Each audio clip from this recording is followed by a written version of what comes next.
coffee. Right. Hello, everybody. Look at us. We've got some new faces. Well, we've got one face that pops in ever so often, and then we've got new faces. How are we? Good. I'm just setting up Instagram, so Instagram's working. Brilliant. And then if you've got comments, just put them on. We'll get them on the stage.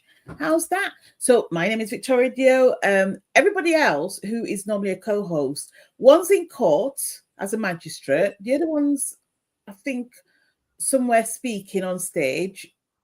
I'm here, and I'm joined by the lovely Shelley Shulman and Helen Honset. How are you? Is it Honeyset? Honeyset, yes. It's sometimes people say Honeyset sometimes. Either works. Either works.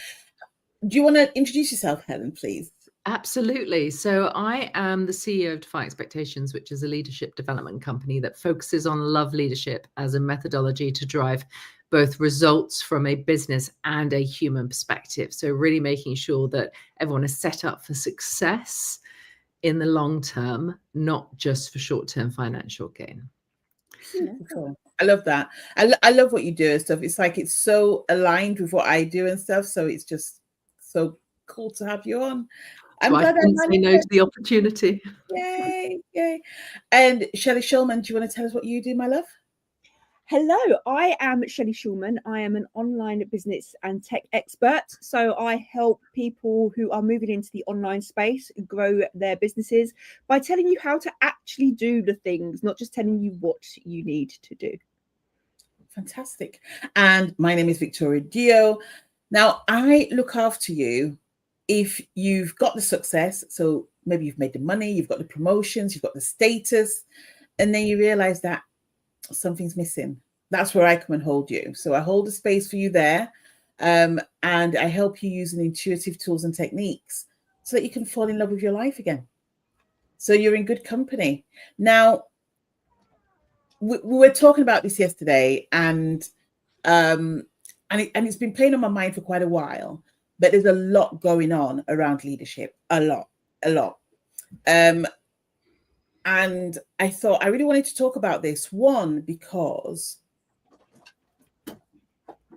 not everybody believes they're a leader. So we want to sort of like empower people who may not think they're a leader or may question if they're a leader to realize that they are a leader. But also to look at it from a behavioral perspective and how we can trust leaders again, because we need to realize that we're humans first, so we're all going to fall down. But how can we pull that back and take back ownership and accountability and awareness in what we're doing? So, Shelley, you posted something yesterday that made me laugh, but also made me go, but this is a serious thing. Do you want to just remind us of that? So I posted yesterday, part of what I do lots and lots of different things. I do very, very simple tasks to full-on strategy. And sometimes I will do things like I help Victoria sort out all of her YouTube and all of that. And some people will go, that's beneath you. You shouldn't be doing that. And I saw it a lot. So as well as having an online business, if I go back to when I was 16, my first job was actually at McDonald's. And I worked my way up there, and I worked my way all the way up to area training manager. But for me to be able to do that, I had to learn every single part of that business. And I think we sometimes get to a point where we grow through the business, and all of a sudden, as we get higher, for some, they're just like, but you shouldn't be doing the lower down work. Whereas I don't think any work is beneath somebody. I think anybody should be able to jump in, help out if it's needed, have at least a basic understanding of it. I don't think it's right to say that any work is beneath you. Plus the fact, sometimes I like to do that work because I sometimes think that when you've got so much going on and your brain has been working, sometimes it's good to take that break to do not what I would call menial work, but work, less challenging work. Yeah, work that you don't have to think about and stuff. It's like because you can do it anywhere, you can just get on and do it. Okay. Yeah. Thank you. So Helen, what's your thoughts on that? So I think it's really interesting. One of the pieces of feedback I see given a lot to corporate leaders who are found to be talent, they're sort of those future leaders and they want to be raised through the organization, is that they spend too much time in the detail and the weeds. And my view is actually you need to understand where the roots of the flower are in order to allow the flower to bloom. And we have to understand the difference. So it's not that you spend all of your time in the weeds, but you need to get down there every so often to understand what's happening. If we look at some of the disconnect that's happening in leadership today, both within business and within our everyday lives that we see on the news, it's because people don't understand most people's lives and they're not listening. So they've got that disconnect. So actually, I think, to your point, Shelley, it's really important to get down there and do it sometimes so you can really understand it. Because if they don't, if they're living in a completely different world, how do they know what the average person needs or what their teams 4 layers down the organization need? And how can we ask for help? Sorry, Victoria. How can we ask for help from those above us if they don't know how to do the thing that they're telling us to do it? But if we ask for help with it, they can't help us, which is, like you say, a massive disconnect. So it reminds me of so there's 2 things I want to say. So it reminds me of I spent the ages between 6 and 18 in Cameroon, in West Africa. And it's quite normal there for households to have workers, so you have servants, if you want to call them that, and stuff. So people that man your home, there'll be somebody cleaning, there'll be somebody there to wash the car, there'll be somebody there, to tend the gardens and stuff. It's very, very normal. And there came a time when we had quite a few people in the house. We're lucky enough to have quite a big house at home. And we were just relying on these people and just sort of like letting people get on with it and almost taking over our home. And my mum was down one day and she said, the worst thing that you could possibly do is give power of your home to other people, because the truth of the matter is you need to know what's going on. You need to be involved with what's going on. You need to be aware of what's going on. Like, even though you're not the one doing the ironing, you're not the one doing the washing, you need to be aware of what's going on. So sometimes it's okay for you to pop down and even help with the laundry. It's okay to pop down and do some weeding in the garden. I didn't in the garden and stuff. But, you know what I mean? That it's that whole thing where it's the same thing where don't give your power away. And I think what's happening with a lot of leaders right now is they're almost believing the hype of status and thinking, oh my God, I've got, and I'll tell you what as well, I believe that it's always leaders who never thought they'd get there. It's like, I see it a lot in retail. I see it a lot in certain public sectors and stuff, where you get people who never thought they'd make a certain level of status, but they do. And then all of a sudden and stuff, they believe their own status, which means they think they're too good to do other pieces of work and what have you. So yeah, it's quite an interesting one. Let me throw this at you. Sorry, what were you going to say something, Helen? I was just going to say, it's because I think we've also given leadership the view that it's a reward. It's actually a privilege. We've rewarded people with leadership roles. Leadership. Oh my God. Yes, we have. And it's not. It's it takes sacrifice. It takes service. It takes, it's a completely different job. And yet we've gone, here you go, be a leader. And therefore you're better than everybody else. And you're just like, no, you've just got a completely different job description. And it's one that requires you to, miss school plays sometimes, or, not be there for people you really need to be or want to be there for. It's sacrifice and service is great leadership. And yet over the sort of last 3 decades, we've put it into this position of reward. And therefore, I think people, when they get there, they go, oh, I can, I've done it. I'm a leader now. And you're just like, no. You've just now got, said yes to a really difficult job. Yeah. Yeah. And sorry, Victoria. I think we jumpstart it as well. There's lots of leadership programs. I can remember when I came out of school, I think it was John Lewis did one that at GCSE level you could go in at a certain level, and they had like an. But if you came in at A level, you skipped that bottom bit and went straight to a leadership role. Yeah. At the time, you think, oh, this is great, but equally, you see people coming in at a level because they've got degrees or whatever, and I'm not taking anything away from that, but they don't have that ground roots experience of the role that they're going into either. So again, it's all about status. It's that, and I think you've nailed it on the head, Helen, about it being a reward. The fact of the matter is, to me, I see leadership as a service. Yes. So you're here to serve. And this is why I'm so heavy when I talk about purpose.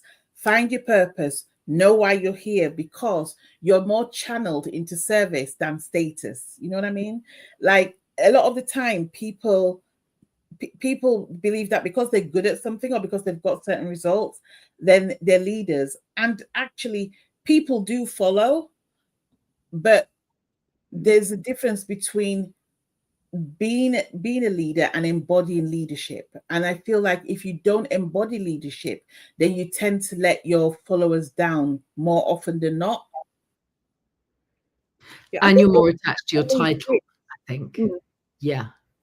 Sorry, what did you say? I said you're more attached to your title, Shelley. I know it's sort of, I spoke over you as well. Yeah. But like you say, you're more attached to your title. And I think there's a misunderstanding of what leadership actually is and what it entails, and actually the responsibility that with it, and understanding that people are looking up to you. And I think if you are in any position where people are looking up to you for advice, for guidance, that's a very privileged position to be in, and it's not one that should be taken lightly at all. No, sometimes it is. How would you describe leadership, Shelley? For me, leadership is, and it's quite weird for me because, as you said, Helen's kind of like in the offline space, I'm more in the online, and I do believe that this is part of the problem. I think that the paths are crossing and they're overlapping, and there are different definitions. For me, a leader is a position, anybody who is in a position of, I hate the word power, but power, authority, anywhere where you have people looking up to you. So that could be, for example, my brother-in-law who works in teacher recruitment. He's grown 2 companies. He's amazingly successful, brilliant. He's a leader in his own right in that way. In the online space, if you've set up a Facebook group and you are the admin of a Facebook group and you are running that Facebook group, again, you are the leader that people are looking up to for advice or guidance in that space. And I think both come with the same responsibility, but we just think of them differently because, okay, well, you're a manager of like a multi-million-pound business and you're just running a Facebook group. But actually, if people are following you and looking to you for guidance, and in some cases, almost hanging on your every word, you have a big responsibility to those people, again, not beneath you, but the people following you, the people who are admiring you. You have a responsibility to those people. Helen, how would you define leadership? I define it as a duty of care to people and the business. And I think this is the balance that we've lost a little bit. There's too much duty of care to the business, and that means results. That means financial metrics. There is a requirement of leaders to do that. Now, I come from a very business-focused world, but I think the same could be said in politics. The same could be said for individual leaders. We have a duty to make sure that the business is managed well. There's a duty of care there. But there's also a duty of care to our people. We have to care for them. And I deliberately use the word duty of care because it's got a sense of nurturing, support. It's about service. It's about being there. Mm. And I think there has been a massive shift to the need to have a duty of care to the business, not the people, at the detriment of the people. And I think the same is said in politics. It's now all about hitting the metrics, not the quality of life for individuals. And so for me, that's the essence of leadership, is walking that tightrope, but making sure that you're not neglecting one for the sake of the other. And I think we've neglected one.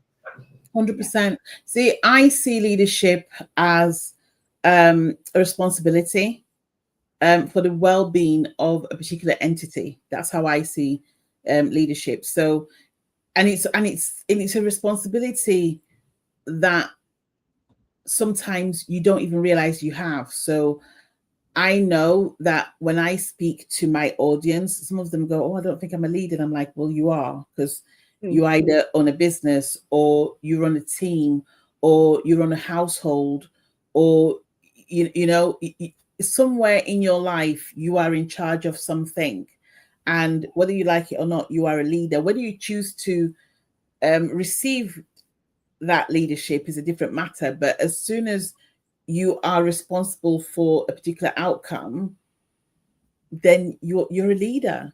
And the more people, I believe, step up as leaders, the more challenging it will be for the leaders who know they're leaders to take advantage of the positions, because then you're going to get, it's going to be a diluted experience rather than just status driven. You're going to get people who are maybe more humble, but really care about the human side of things rather than the KPIs, as opposed to one dimensional. Any thoughts? No, I do agree. I think, I mean, for me, if we look at it from a social media viewpoint, we have followers. We have therefore, if people are following us, we are leading. But we do, even corporates now on LinkedIn have followers, right? So, you know, if you look for, I don't know, Nescafe, your favorite company, if you look at Nescafe, for example, and so it's like Nescafe has got a whole lot of followers on LinkedIn, and so they're not only leading the people within the organization, they're leading their clients, and then they're leading their social media followers who may not be coffee drinkers like me, right? It is a funny one. It is, you know, like you say, I think there are people out there who are leaders who don't realize that they are leaders. And I do think that is part of the problem. Yeah. But then also, I think there is a lot of terminology that comes over from the offline space into the online space. Yeah. That people don't understand. Like I sometimes refer to myself as a CEO, and we know we have to have a CEO mindset. I'm a self-employed person with one person in the company. I feel like calling myself a CEO is just laughable at some point. And whilst I definitely need to have that CEO mindset, going, I'm the CEO of what? And so I think this is where, again, everybody's different definition of leadership is different, and we see it.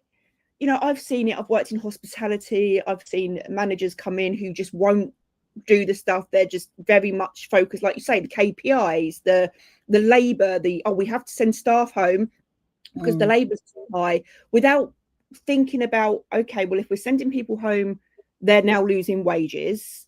So they've not got the money to pay their bills. If we send people home and we suddenly get busy, what about the welfare of the people who are still on that shift? It's so much more than a number in both senses of the word, and every decision that a leader makes about the KPI has a knock-on effect on an actual human. And I know we touched on this at the beginning. At the end of the day, everybody is human. The leaders are human, and they will make mistakes, but also the people beneath the leaders are also human and will be affected by decisions that are made. And it's that balance. And AI is not going to come in and shift that dramatically. It's going to change how we operate, absolutely. But without humans, no business exists. So it is that criticality of understanding exactly that. Yeah. It's really interesting, actually, because one of the things I talked about coming on, I said it to both of you individually. I was like, I don't want it to be like a leadership bashing session, because here's what I think, and we're doing really well. But here's what I think. As someone who's, I've been in leadership roles for, I would say 25 years. If not longer. Actually, my first leadership role was at the age of 13, so a lot longer. And so that's almost 40 years. And God, I'm old. One thing that I know for sure is that it's not easy being a leader, and sometimes you have to make decisions. And sometimes you're not the most popular person. I'm sure I've been hated by some of my staff, like absolutely loathed, right? So I know it's not easy, but I think it's having that level of awareness and making sure that you can do everything possible within your framework. However, in corporate, it's a lot more trickier, because you're not self-employed, you're working for someone else. So you're a leader within a leadership realm. Yeah. And stuff, and you have to follow other people's rules. So sometimes when your staff aren't happy, it's not because you're a bad person. And I don't think people are bad. I just think that sometimes people make really bad mistakes and stuff. I think people make really bad mistakes. I woke up this morning and went onto Instagram, as you do. And one of the first posts that I came across was somebody who I know, who works for somebody very famous. And she was on a radio show, and they were talking about leadership behavior. And bearing in mind that all the stuff that's going on at the moment, there's a lot to read, a lot to digest. And then Trump turns up in the UK last night, and his pictures being put against the palace and stuff, and people not liking him because of his behaviors. Yeah. How important do we think is a leader's behavior? So, for example, if somebody, I don't know, wasn't authentic or wasn't integral to who they really are, how important is that to their leadership? Should it matter? Shouldn't it matter? It should matter. Now, I'm going to go against the grain, and I'm probably going to get cancelled for saying this. However, I don't agree with Trump. I don't agree with his policies. I'm going to caveat with that. However, I do have respect for him as a leader, in the fact that he has come out and said, I'm going to do this. Right. And he's actually done it. Right. Whether we agree with what he's done or not, I do kind of like go, well, I mean, you said you were going to, and you did it. So we can't really. And people had a choice to vote for you or not, to see whether. And with politics, it's all, I think with things like politics, it is always going to be divisive, because, I mean, my sister and I are at different ends of the political spectrum, but we have that mutual respect, that we respect each other's beliefs, we respect each other's values, and we respect the fact that we will both vote for whatever is right for our personal families at the time. But I think, I don't know whether it comes down to leadership behavior or leadership values. I think a lot of it comes down to communication. I think sometimes, as you said, Victoria, we've got leaders beneath leaders, beneath leaders, beneath leaders. And sometimes people, they're getting communicated, and then they're implementing something, but not communicating stuff to the next level. And I do think that is really, really important. I think communication is everything. I think the more open you could be as a leader, sometimes I think that's better. I think some people go, oh, it's vulnerable, it's this, it's that, or the other, and no, I think actually you can be, as long as you're communicating stuff. But I do think their behavior is important. I think the way they show up is important. I think the way they behave is important. And we have seen this with the Coldplay kiss cam, and you know, the guy with the tennis ball or whatever it was. You know, their behavior, even outside of a business setting, reflected the level of respect that people had for them. You know, it's got nothing to do with their business. I don't even know what their businesses were, to be perfectly honest with you, but you do kind of like go, really? Okay, thank you. Helen? It's a very interesting point, slightly building on what you were saying, Shelley. Sort of, if we ask for authenticity and integrity from people, it can't just be the authenticity and integrity that we want to see. Yeah. So I think there's a real balance. That's a good point. Yeah. Yeah. I do think it comes down to values. So behavior is driven by our values. And I think a lot of the time people don't truly know what their values are. And that means that they sway based on what the situation is going to be best for their outcome. You know, it's a very human thing. Leadership for me is an absolute joy and a privilege, but it's one of the hardest jobs you can do.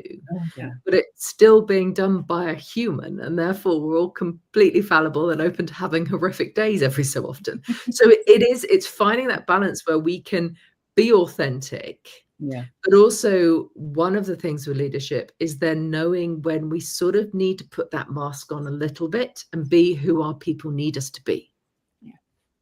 I love that. And that, for me, that's the bit of sacrifice that has to come with leadership, is that there will be times when I have to sort of put my whole authenticity on the shelf, because I can't be that mess if I've not had that good a sleep or haven't eaten properly, all of those sort of things, if my people need me to be strong.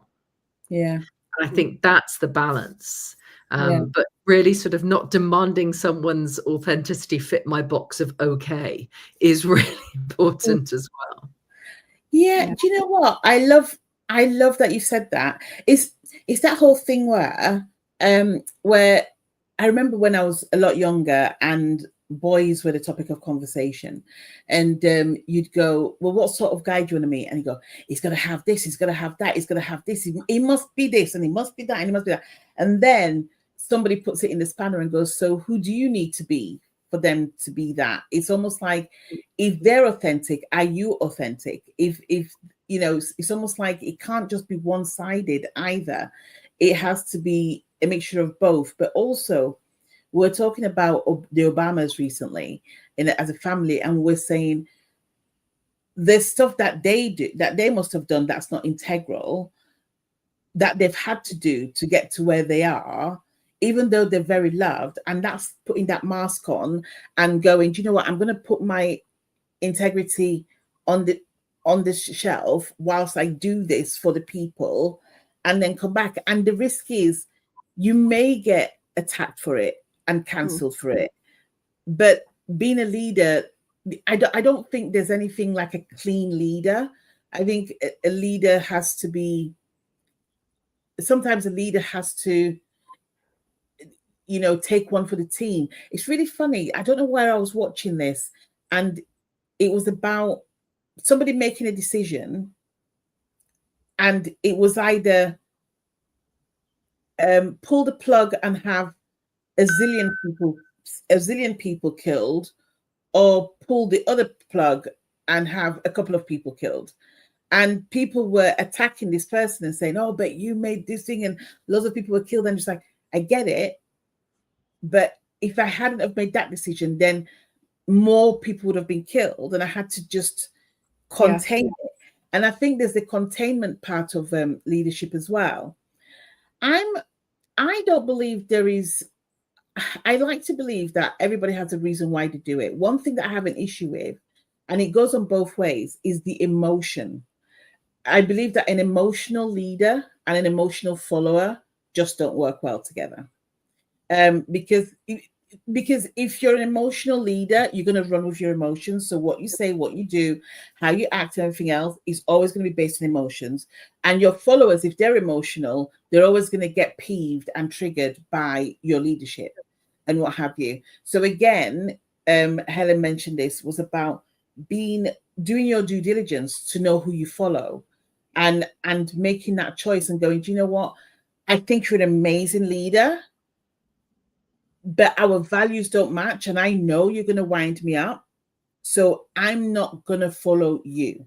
I'm going to follow somebody else. And I think this is where somebody made a decision ages ago, and I thought it was really weird. And now when I think about it, I'm like, actually, they had a point where you don't need to like the follower that you are going to follow to get the results you need. But if you have similar values, because values don't equal like, but if you have similar values, then you can learn from that person, not be triggered and take away what you need to help you fulfill your purpose in life. I once heard a great quote from actually one of my clients who was talking about their line manager, and they said, it's a bit like going to the dentist and having root canal. Yeah. And we were talking about the way he was being developed by this individual. He goes, I know it's going to be painful, but it's a pain I need to go through because it's going to remove the hurt and it's going to be so much better in the long term. And I just thought that's a brilliant analogy, because you're absolutely right. There are times when working with the leader that you need is not going to be a lovey, fluffy, huggable experience. But for us to grow, we have to be pushed outside our comfort zones. And sometimes that can be done gently and nurturingly. Sometimes it needs to be pushed off a bridge with a bungee rope attached to your ankle. And it's finding that balance. So I think you're absolutely right. We've got to find the leaders that we will follow that drive our development forward as well.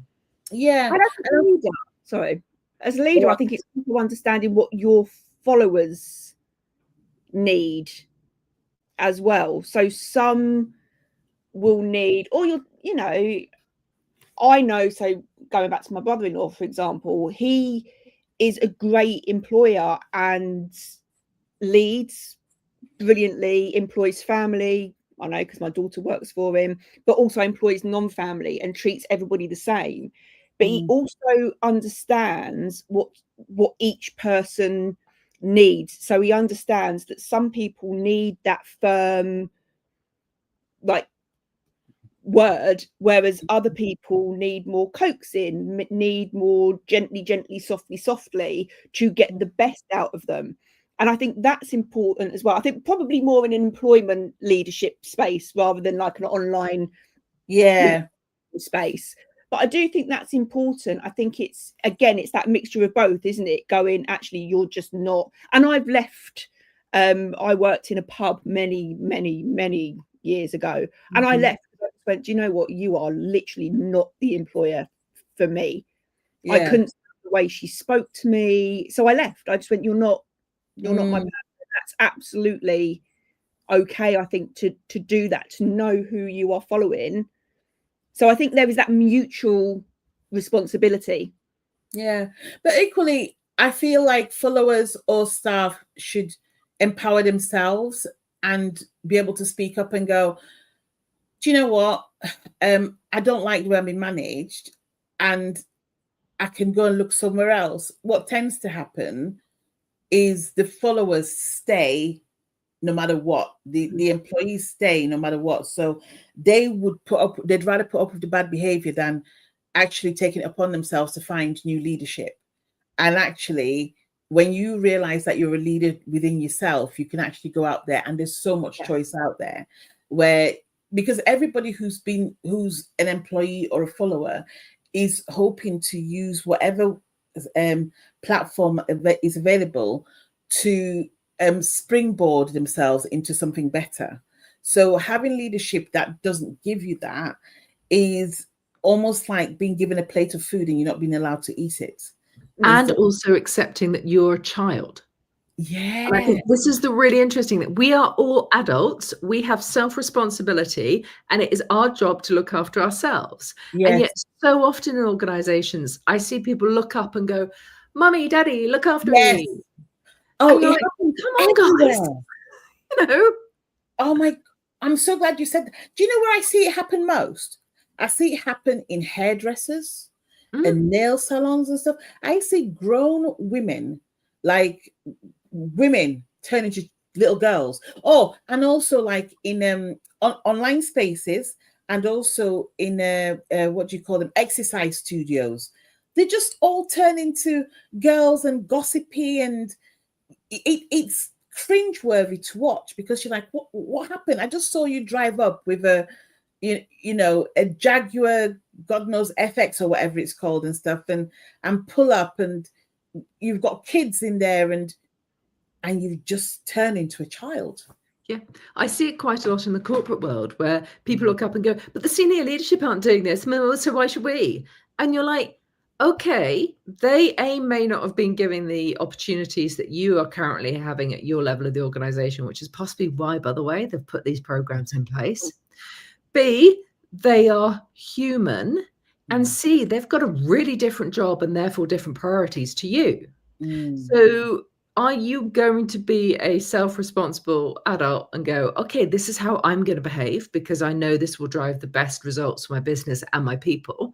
Or am I going to sit here and carry on whinging about the fact that the person 2 levels above me has a bad day every so often?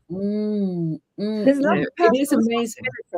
There is a big lack of personal responsibility, I think, at the moment, almost everywhere. Like, where are we culpable in our own behavior? And sometimes it is easier to project onto other people than it is to look at us and go, okay, well, where are we culpable in this? What can we do? So I do think there is a lot of that. And I think that, combined with, lack of communication, the people coming in, it's just a melting pot of, well, I'm a leader now, so I'm better than you, so I'm not going to talk to you, combined with the people who don't want to take responsibility, so find it easier to blame the leader, no communication. And then we just have this big melting pot of emotions, because business has seemed to have got more emotional lately, which I don't think is a bad thing, but I also don't necessarily think it is a great thing. It's interesting because I think you're right with using the word emotional. I love leaders who are aware of their emotions. Because, I may be feeling really angry right now, but I don't need to show it. I can acknowledge it. I can be aware of it and go off and process that by myself. But I think a leader who has no awareness of their emotions whatsoever is dangerous. But ones who are overly emotional and go, oh, this is my anger expressing itself, can be dangerous as well. So it's really funny.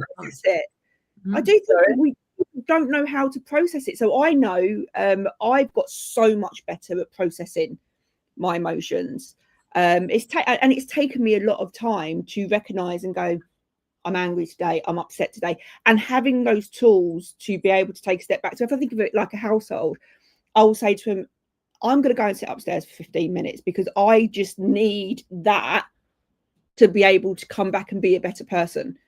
And I think there's a lot of people that don't know how to process their emotions, identify their emotions, and a lot of what happens is then just knee-jerk reactions to stuff. My husband is awful for it. He is a very reactive person. If something's happened at work or whatever, or somebody's annoyed him, he doesn't take the time to sit back and process and stuff. It's very immediate. We've been told we can now express our emotions. Yeah. And people think expression equals processing, but it doesn't. And that's the big misconnect. I always send people in the direction of David R. Hawkins's book Letting Go, because it's very brilliantly written about sort of the 3 main things you can do with emotions, but don't choose 2 of them. And it's really interesting that sort of everyone's been given permission to express. Whereas most of the 3 of us are most probably raised in sort of like, you keep it all down. I was very British, stiff upper lip, children see not heard, all that sort of stuff. Calm it down. We've now been given permission to express, but actually those things are both as bad as each other. I was an expressive household, so my dad's always allowed me to express my emotions. I can remember crying one Sunday because the family had all been over and we'd had the best weekend, and I was so upset when everybody left. And I can remember my dad saying to me, it's okay to be upset and it's okay to cry. But I think the difference is, I think being either suppressing those emotions or expressing those emotions, what we need to do is learn how to process those emotions in a really, really healthy way, so that we then don't project those emotions onto everybody else. Because it's a bit like road rage, isn't it? If somebody swears at you, then you swear at the next person, they swear at the next person. I find emotions the same. Yeah, I think it's safe to say that expression does not equals venting, verbal diarrhea. And it also just taps into as well the energy of the words as well. You know, if I want to come from an energetic perspective, it's like if you are coming emotional, then every word you say, type, or everything, is that whole thing where you receive an email and you can feel the daggers of the email hitting you before before you've even read it, because it's just so potent and stuff. And it's like, as leaders, we need to be responsible for that. So we need to own up that we are leaders. We need to, make sure that as leaders that we are accountable for our behaviors and for how we show up. And also we need to, as leadership followers, and more like we're leaders, that still we need to do our due diligence and use our values to choose the leaders that we want to work with or want to be attached to, whether you're in corporate or whether you own a business. That was interesting. What? Final words before we go, Shelley Shulman. Like you just said there, find the leader that resonates with you. It may not be the same leader as other people, but that's okay. And let's respect people's differences for that. We're all human. We all need different things. So let's follow who we need to follow, but respect other people's rights and choices to follow somebody different to you. Amazing. Helen? Thank you, Shelley. So very similar. I think it's know who you are, know your values, know who you want to be as well, whether you're a leader or a follower, doesn't matter. Know who you are, what's really important to you, because it's only then that you can spot the person you need to be working with and resonate with. So yeah, really aligned to what Shelley was saying. So, but yeah, for me, that's know what your values are. Beautiful. And I'm going to end that way. The knowing who you are is very important. And that's why you need to find your purpose. And if you want to know how to find your purpose, come and see me, because I've got something for you. We will see you next week. It's always a pleasure. Have a great day, ladies. Thank you so much. Take care.